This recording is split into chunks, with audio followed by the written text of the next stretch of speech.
Good Hi. evening and welcome to our OncLive seminar series, Current and Future Directions in Metastatic Pancreatic Cancer. I'm Dari Zangari, Scientific Director with OncLive, and want to thank you all for joining this evening. With us, we have Dr. Thomas Abrams, Senior Physician, Assistant Professor of Medicine at Dana-Farber Cancer Institute in Boston, who will be leading our presentation and sharing his insights on how he approaches the management of patients with metastatic pancreas cancer. If you're listening to this webinar, we encourage you to submit any questions or interesting patient cases that you may have, and Dr. Abrams will address them throughout the presentation.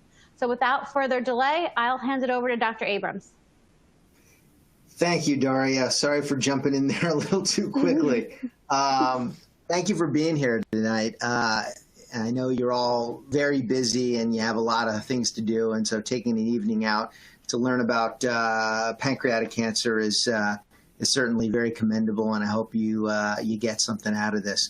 We're going to be talking about metastatic pancreas cancer, where we are in the field, and where it's going. The objectives tonight are to review the approved therapies and the current treatment landscape in metastatic pancreas cancer, but also we want to discuss where the field might be moving, some novel therapies, some potential new targets in metastatic disease. As you well know, pancreatic cancer is a very, very difficult disease to treat. By the time it's diagnosed, most patients are metastatic.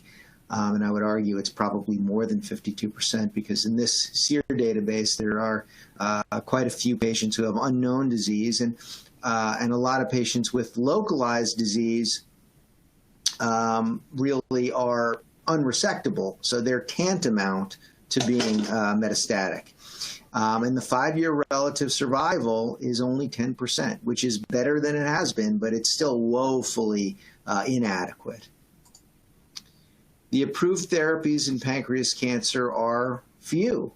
1996 was the approval for gemcitabine, which remained the standard of care for nearly a decade. Tarceva was approved in 2005 along with gemcitabine based on the strength or weakness of the Canadian trial, which ultimately led to its approval, but the drug never really took off and wasn't used very much. And really, so it remained gemcitabine monotherapy until 2010, when the PRODIGE study came out showing FOLFIRINOX was very effective and had much greater overall survival and progression-free survival rates than gemcitabine. We'll be talking about that study. In 2013, Abraxane was approved on the strength of the MPACT study, which pitted gemcitabine and Abraxane versus gemcitabine only, and we'll certainly talk about that study. Onivide was approved in 2015 as a second-line drug in conjunction with fluorouracil after failure of gemcitabine. And in 2017, the FDA approved Keytruda for all MSI-high cancers. So, pembrolizumab can be used for a select few cancers of the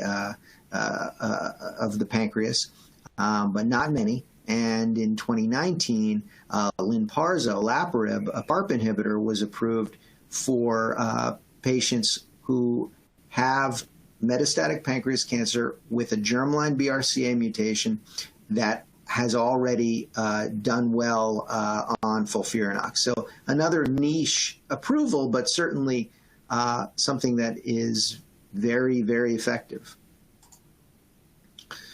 So the current landscape of therapies is in this setting where outcomes are poor. We still are having patients that will be diagnosed and never get to therapy, or get to therapy and really are, quickly shown to be in a situation in which their disease is fulminant and they pass away quickly. And according to a very recent study, more than 50% of newly diagnosed advanced pancreatic cancer patients never receive systemic therapy. That is an amazing statistic, and certainly age, advanced cancer, and socioeconomic status play into that. But it's also really because the disease is very, very difficult to treat, and a lot of patients at the time of their diagnosis are already so debilitated that they really aren't candidates for treatment. So we'll start talking about first-line therapy, where most of the bang for the buck comes when you're first diagnosed with this disease. And I'll talk about the PRODIGE study, which pitted FOLFIRINOX with gemcitabine. And it was a randomized open-label study, one-to-one randomization. Patients had to have good performance status and untreated metastatic disease.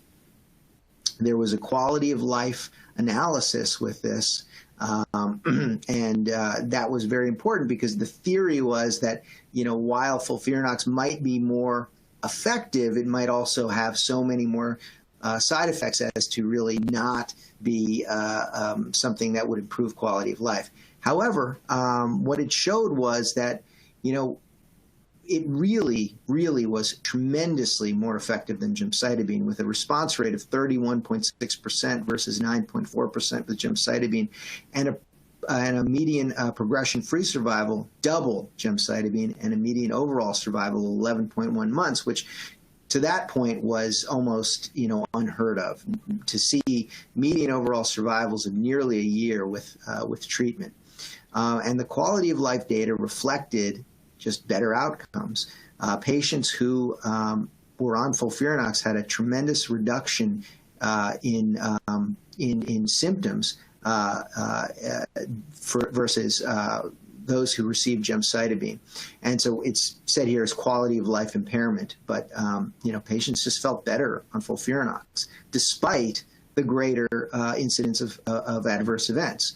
5.4% of patients had febrile neutropenia, which is pretty atypical for treatments in the palliative setting. But ultimately, I think one thing we've learned in FOLFIRINOX is that you don't have to hew completely to the doses of this study. There's modified FOLFIRINOX where maybe the bolus 5-FU is deleted. There's you can certainly dose reduce the irinotecan to 150, and I think all of those kinds of dose tweaks have really allowed more patients to get the regimen. We have a question, and it says, what about patients with NTRK fusions? And that's a great question. So NTRK fusions in pancreas cancer are very, very rare, but yes, because of that, that's another area in which you can, you have a tumor agnostic FDA approval. So larotrectinib is something you could use for any patient with metastatic pancreas cancer and an NTRK fusion. So that's a very good point. But back to FOLFIRINOX, basically, these dose reductions certainly can really help patients receive the treatment and receive it on time and continuously. And then shortly after the PRODIGE study, a couple years later, the MPACT study was published, which showed that gemcitabine and nab-paclitaxel was superior to gemcitabine. This was a similar population, although it included patients with KPS of 70%, whereas the PRODIGE study only included ECOG 0 and 1. So you could say this was a little bit of a more permissive group of patients. But ultimately, the median overall survival in the gemcitabine arm was the same as it was in the FOLFIRINOX arm, but the median overall survival in the experimental arm, the gem-nab-paclitaxel trial, was only 8.5 months, which is less than it was in the FOLFIRINOX arm. And I know it's hard to compare trials, and there's caveats to comparing cross comparisons of trials, but clearly, when the control arms are so similar in both studies, it's a natural tendency to make that comparison. But still, I think this ended up being a good choice for patients who probably aren't great FOLFIRINOX candidates, and so we use this a lot. And I think it's a very, very reasonable and well-tolerated treatment.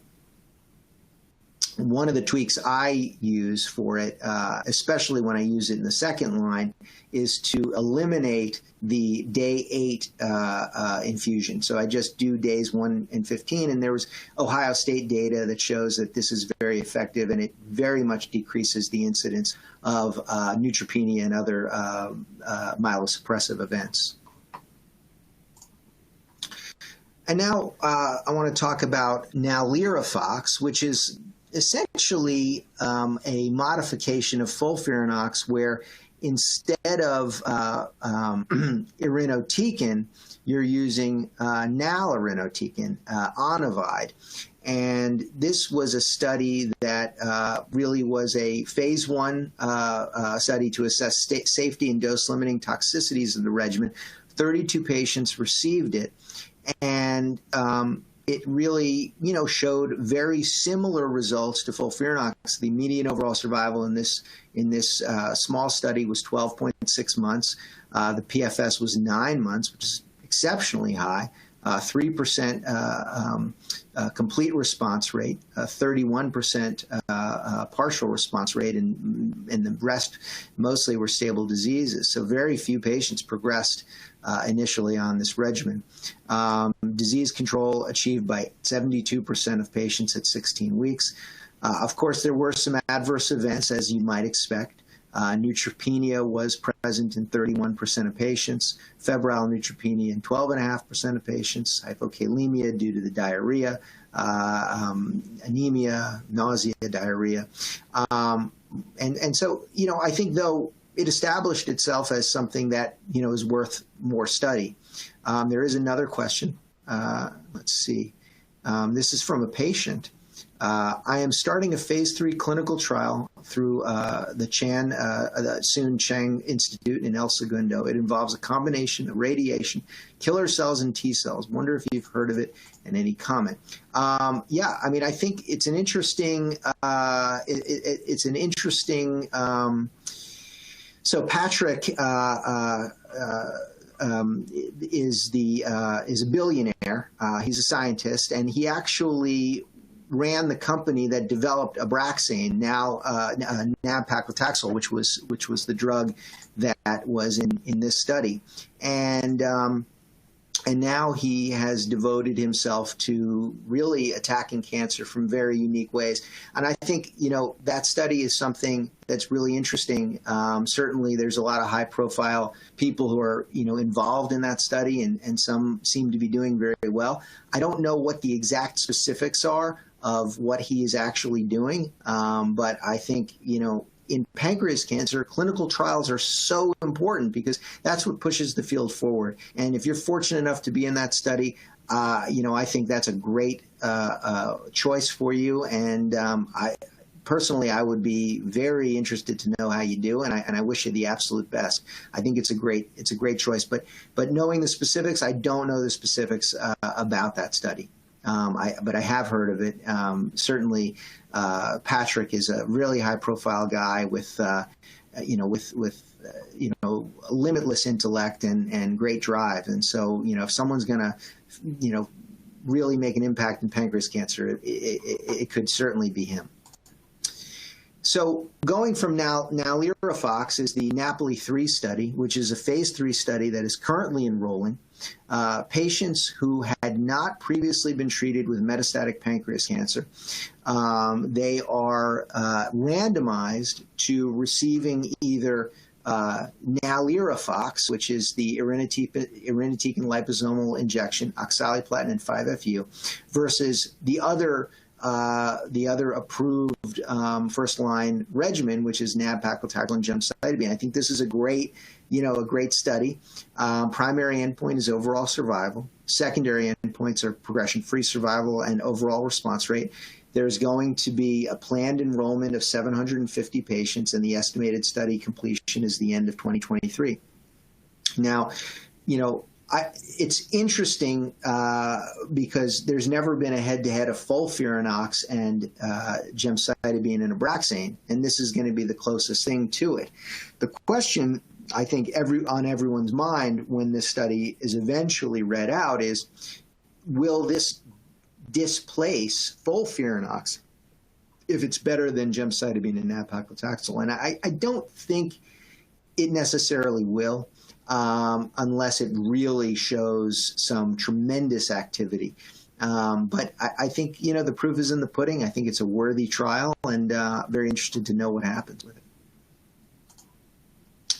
So now that we've covered first-line therapy, FOLFIRINOX, gemcitabine, nab-paclitaxel, NALIRIFOX, we can look at second-line therapy. Now, second-line therapy is a bit of a morass because there really isn't a whole lot out there that's approved. The only, the old trials that were done, Pancreatic was a negative trial. We'll talk about that. CONCO-3 was a positive trial, but because of Pancreatic as being negative, it really sort of, never made much impact.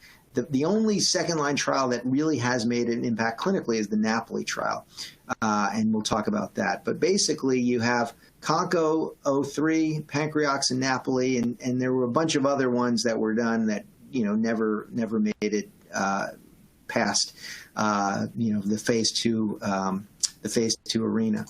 CONCO-003 was for patients who were gemcitabine refractory. 168 patients were randomized to receiving either OFF, which is oxaliplatin, and fluorouracil, and then FF is fluorouracil, 200 milligrams per meter squared, followed by a continuous IV infusion of fluorouracil, 2,000 milligrams per meter squared over 24 hours. So it's sort of a modified Degremont regimen. There's no leucovorin in it, and OFF is a modified FOLFOX.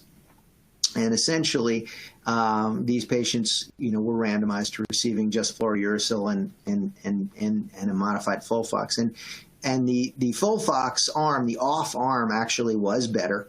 There was a median progression-free survival of 5.9 months in the OFF arm and 3.3 months in the FF arm. And survival was 2.9 months in the OFF arm and 2 months in the FF arm.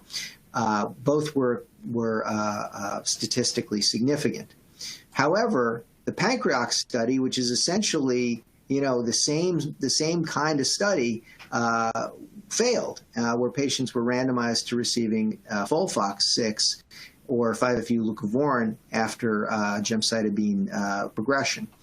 And in this study, actually, 5-FU leucovorin did better, significantly better, and the PFS was really no different. So clearly, the bloom was off the rose on FOLFOX being a good second-line regimen, and it just kind of never really took off because of that. And so even though the OFF study, the CONCO-003 study was positive, FOLFOX was never approved as a second-line treatment. So there was no FDA-approved second-line therapy until Napoli-1. In this study, gemcitabine refractory patients were randomized to either receiving 5-FU leucovorin, single-agent Naliry, which is the liposomal irinotecan, or 5-FU and Naliry. And in this study, the combination of Naliry and 5-FU bested 5-FU and leucovorin in both PFS and overall survival. The 6-month survival in the Naliry 5-FU arm was 53% versus only 38% in the 5-FU leucovorin arm, and 1-year survival was 26%. And you got to remember, this is second line after failure of gemcitabine-based therapy. What this doesn't really help with is the patients who go on to progress on FOLFIRINOX, what do they get? Well, you got to give them gemcitabine-based therapy, and that's where, Abraxane comes in as a second-line option. And I think that's very good for those patients who can tolerate it.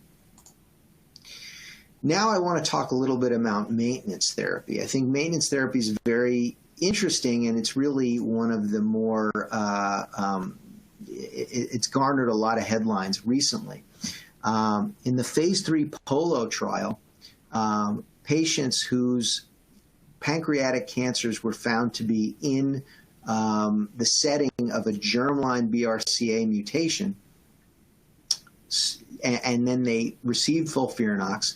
They had to be on FOLFIRINOX for at least 16 weeks and not progress. And then they get randomized to either receiving olaparib, a PARP inhibitor, versus placebo. And maintenance treatment was initiated 4 to 8 weeks after the last dose of FOLFIRINOX.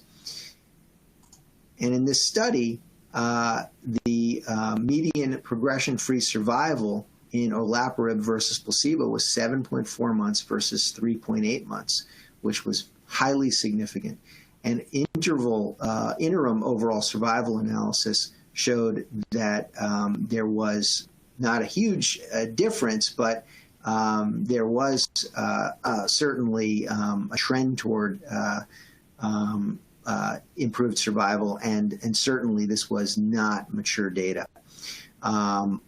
Grade 3 overall, there were certainly some toxicities in the olaparib arm greater than the placebo arm, but and there was more discontinuations in the olaparib arm. The main toxicities were really fatigue, some rash, some issues with diarrhea. Now, ongoing research is important because of the POLO study. There have now been several studies looking at other PARP inhibitors and bringing PARP inhibitors potentially into first-line treatments with chemotherapy. And so this is a randomized multi-center 2-arm phase 2 trial, 50 patients with metastatic pancreatic ductal adenocarcinoma with either a germline BRCA mutation or a germline PALB2 mutation, were randomized to receiving either gemcitabine and cisplatin. And the reason this regimen was chosen is because we know that patients with homologous DNA repair issues tend to respond to platinum agents very, very well. So, this regimen was chosen along with volaparib, which is another PARP inhibitor, versus just cisplatin and gemcitabine. And in this study, the response rates were incredibly high, 74% in arm A and 65% in arm B, which was not statistically significant. The PFS was 10.1 months in arm A and 9.7 months in arm B, and overall survival was similar as well. So this did not show any statistical significance of difference. However, there was more toxicity in the volaparib arm. Thrombocytopenia, neutropenia, and anemia significantly greater in the arm containing volaparib. But as you can see, highly effective with 3-year overall survival rate of 17.8%, really unheard of numbers, and really showing that, if you have a patient with one of these mutations, gemcitabine and cisplatin is probably a really excellent regimen to consider. So emerging therapies are, really important to consider. There are huge barriers to, getting patients on clinical trials for pancreatic cancer, and not the least of which is their rapid deterioration. And so the development of novel therapies is difficult. But the areas that we're trying to target, certainly genes, tumor microenvironment, the proteome, metabolism, the metabolome, and of course DNA damage repair pathways, which really have actually borne a lot of fruit. HALO 301 was a study targeting the tumor microenvironment. PEG-PH20 was a drug that was which is designed to counter that dense stromal fibrous cocoon that the cancer is wrapped in, and that's one of the characteristics of pancreas cancer, that it does this. It has this dense fibrotic cocoon, and so the drug was felt that, hey, this might actually help let chemotherapy penetrate. And so having PEG-PH20 with gemcitabine and nab-paclitaxel, unfortunately, did not show an overall survival advantage. The patients actually did a little bit worse with PEG-PH20, and it was found to make clots, and patients had to be on anticoagulant. And so the drug ended up not reaching its primary endpoint, and development is halted. And it's really, sad, because we really think the microenvironment is still really important.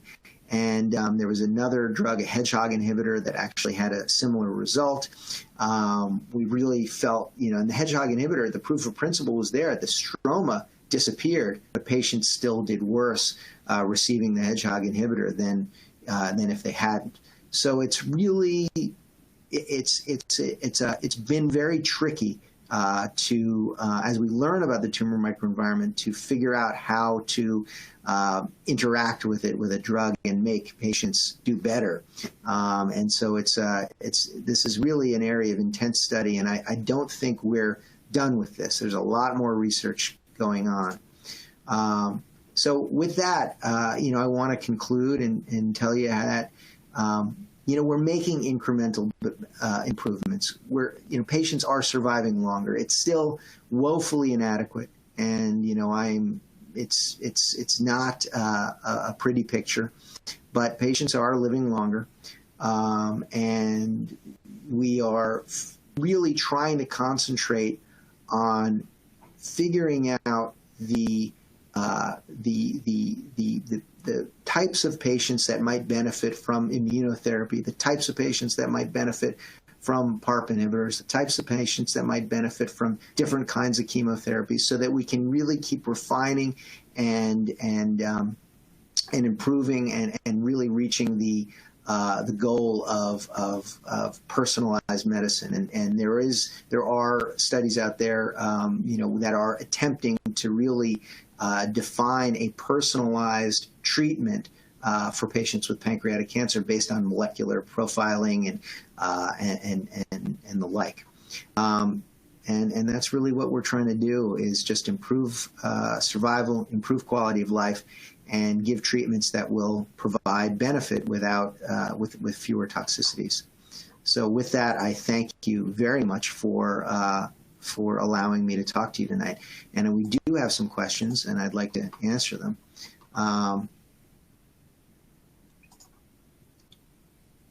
My thoughts on metronomic dosing, lower dose chemotherapy, and this is Dr. William Isikoff recommends. And I know Bill very well. We've worked together, and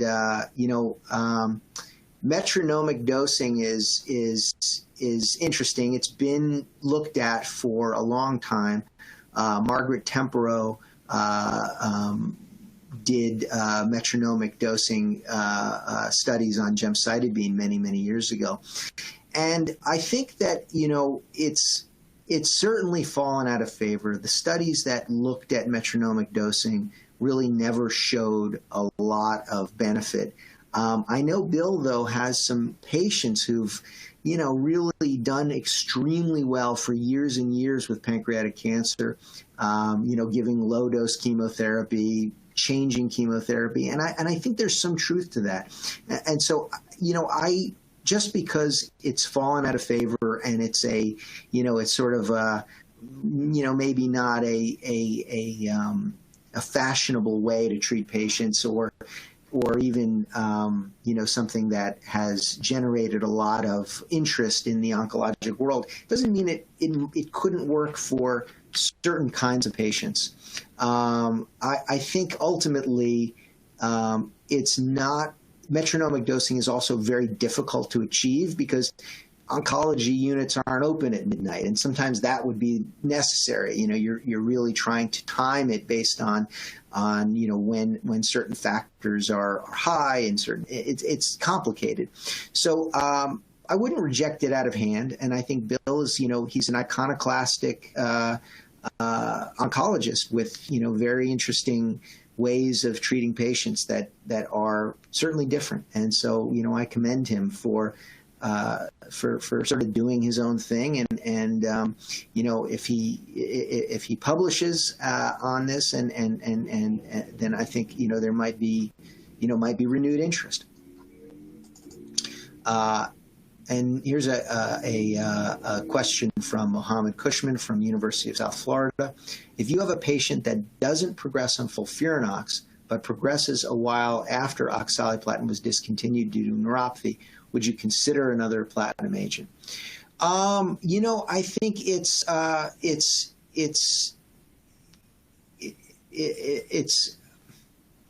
guess it would sort of depend on how long it was that the patient progressed after discontinuation. If it was within a couple of months, probably I wouldn't consider another platinum agent. But if it was, many months later, then, and the patient certainly has if the patient has a homologous DNA repair gene abnormality and mutation, then I think, yeah, I would probably try it. There aren't a lot of drugs in pancreas cancer, so you can't reject everything out of hand without sometimes giving it a shot. And so I certainly don't begrudge oncologists kind of throwing Hail Marys out there because you don't have a lot of opportunities to treat this disease. Thoughts of fixed-rate dosing gemcitabine and 30-minute infusion. So, it's interesting. We talked about metronomic dosing. There's certainly fixed-rate dosing gemcitabine. Again, that's something that was studied many years ago. It was sort of fashionable, maybe 10 or 12 or 15 years ago. I think, for me, fixed-rate dosing gemcitabine is probably slightly more effective, but it's clearly more toxic. So if you're considering fixed-rate dosage of gemcitabine, I figure just think of gemcitabine and Abraxane. I'm not sure that it gives you enough benefit to warrant the increase in myelosuppression that the fixed-rate dosing gives you. Just my thought. I've not really been impressed with the data. And again, that's sort of something that's not really been, looked at seriously in quite some time. Any other questions? Happy to take Thanks, some. Dr. Abrams. So I do have a couple of questions for you Sure. in addition. So which of the novel therapies do you believe, in your opinion, look to be the most promising? Yeah, I think that the something we didn't really talk about is immunotherapy.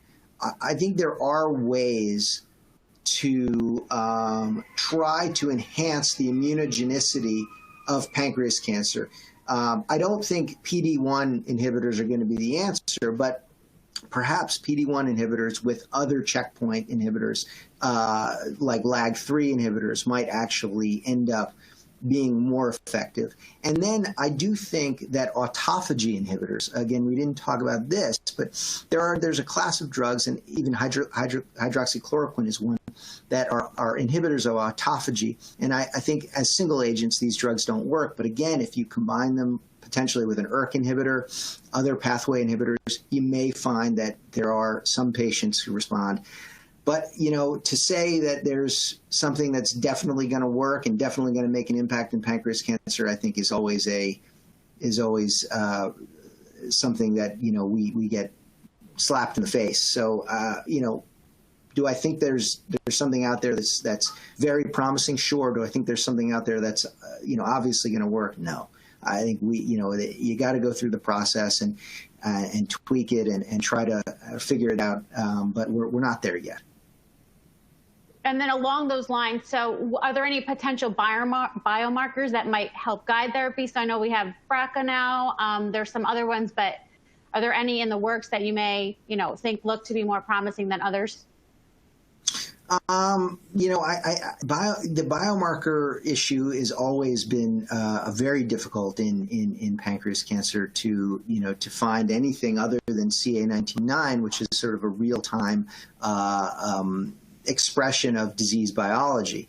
BRCA is clearly a way to, stratify patients and choose therapy, but I wouldn't call it a biomarker per se. I think the true definition of a biomarker is something that, gives you an idea of what's happening in real time in response to the drugs, and we don't necessarily have that in pancreas cancer. There's certainly a lot of research going into it, but we are pretty far away from a biomarker that's going to give us the information we need. Great, thank you. And then I just had one more. So I think you and I had spoke about it, but what are your thoughts on the activity or lack thereof in certain settings? So certain drugs being active in the metastatic setting and then not showing the same activity in the adjuvant setting. What is some of the rationale there?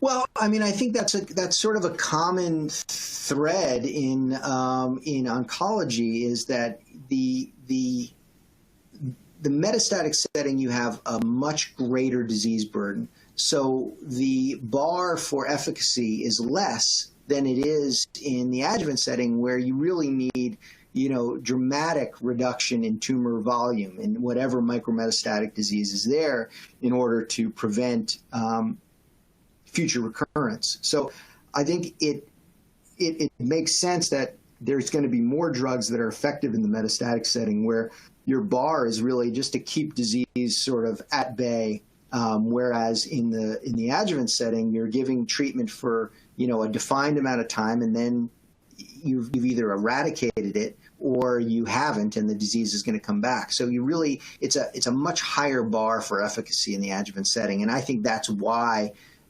drugs work, quote unquote, better in the metastatic setting. Great, thank you. That's all the questions that I have. I don't think we've gotten any else from the audience. So I just wanted to thank you, Dr. Abrams, for taking the time out of your schedule to have this discussion with us. It's been very insightful. I want to thank all of our viewers for joining us, and everyone have a wonderful evening. Good night. Yeah, thank you so much for taking the time. Have a great night.